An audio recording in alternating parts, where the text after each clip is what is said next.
Joint events and partnerships with community organizations. Who did that? Like to get visitors and viewers to like tell their story, and maybe there could be some kind of like short kind of interviews and video of kind of like if they came to an opening or something, like something that excited them, like or inspired them, or like what's something that they took from one of these works, or maybe you could create to set up a few other kind of like fun questions in such a way that like that they kind of like start to like express their thought process.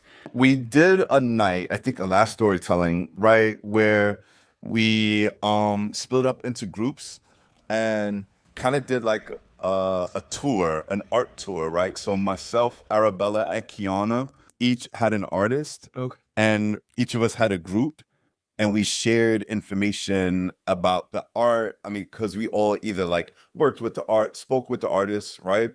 And so that I think is interesting to like share that experience, and I think we use it to help drive the storytelling. And trying to reach out. Yeah, the difficult problem is to solve, like, as you said, people don't go to museums, seniors and senior centers, and so like trying to tackle difficult problems that might seem, who tries to do that, right? I feel like museums are really expensive.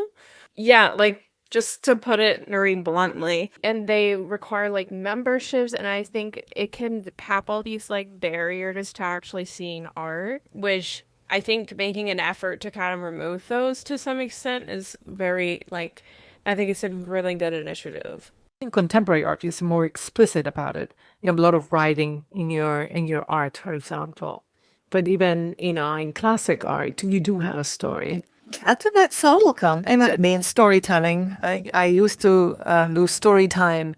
I think I told you that that we used to do story time when I lived in San Francisco with friends. We would get together and tell stories, more or less what you guys do. Yeah. Where we combine art with storytelling in the gallery is that we get in tune with an imagination that we don't often interact with on a daily basis, and so that definitely makes a lot of sense.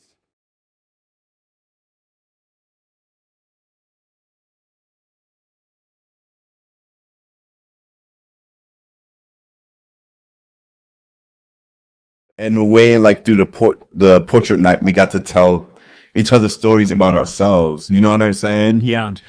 I don't know.